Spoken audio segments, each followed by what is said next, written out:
Good morning, children. Today I am going to teach you lesson of history class 9th, Socialism in Europe and the Russian Revolution. And the topic is what happened in Russia after the October Revolution 1917. As by the Lenin, he promised to the people, that is, he gave to the people April thesis, and he promised that the banks will be nationalized, war to be brought to an end. What happened at the Bolsheviks? They opposed, after this revolution, opposed the private property. Industry and bank were nationalized. Land was declared social property. Peasants seized of the land of the nobles. The large houses were partitioned according to the needs of the people. Old aristocratic titles were banned. New uniform was designed for the army. Party renamed itself as Russian Communist Party and later on made peace with the Germany in March 1918. Now onwards, the country was under one party, that is now one party state. The trade unions were under the control of the party. Secret police known as Cheka was created, and they punished the critics, those who criticized the policies of the Bolsheviks. The young artists and the writers, they supported the party and rallied around it. Clear? But what happened? They were disillusioned when the party introduced censorship. Now the next coming years were the years of the civil war in Russia. Now when the process of land redistribution was started by the party, the Russian army began to break up. Soldiers, they deserted the army, and what happened here? The liberals and the pro-czarist social revolutionaries, they were not happy with the uprising of the Bolsheviks.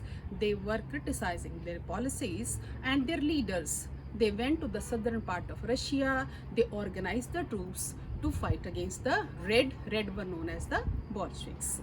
And other than red, there were the whites who were the pro-czarist, the greens, they were the social revolutionaries. What they did, these two groups were supported by the capitalists. For example, the America, the Britain and the France, because they were worried about the growth of socialism in Russia and they want to check over it.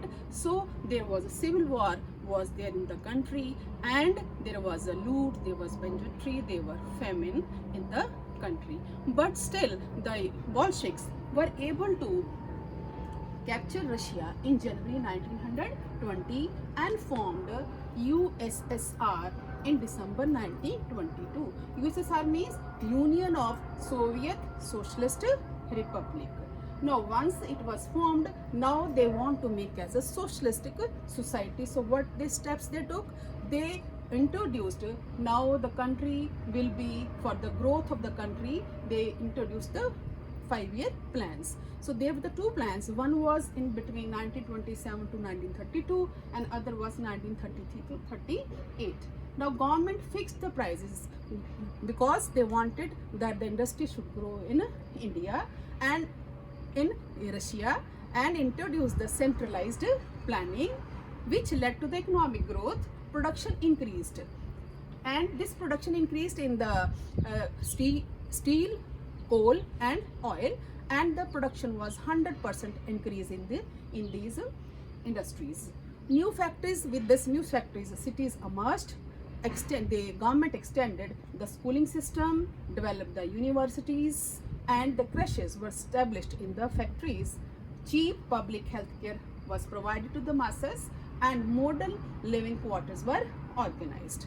But later on, the Stalinism and collectivization means after the death of the Lenin, the party was led by the Stalin, and he introduced the system of collectivization, because in the initial year in 1927-28 there was a shortage of the grain supplies in the towns of the Russia, and the farmers were asked to sell their produce to the government buyers at the fixed prices, but the peasant, they refused to sell it.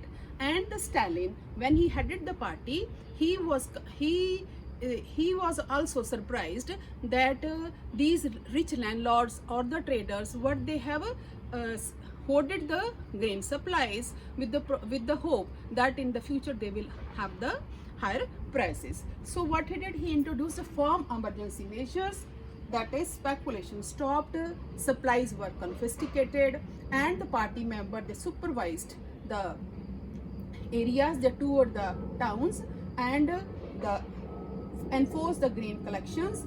They raided the kulaks. Kulak was the name given to the well-to-do peasants, and established state-controlled large farms which were known as a coal khoj. So what he did over here in the 1929, he compelled the peasants to go for cultivation in the collective farms. For this means the land from the kulaks from the rich landlord will be taken, they should be eliminated, and the land will be under the control of the government. And for this, he gave the reason. So why was there was shortage of food grain supply? Because the sizes of the fields were very less or small. So by collective all these forms, we can convert into a use of the modern machinery, and they were known as a coal khoj. Now peasants were compelled to work in these collective farms, and the profit will be shared among the peasants. Now what happened here? Later on, nothing, the problem was still there was shortage of supply, and it led to even that during the years of 1930 to 33, that over 4 million people died because of this famine. But still this revolution had a greater impact on the globe. It had a global influences.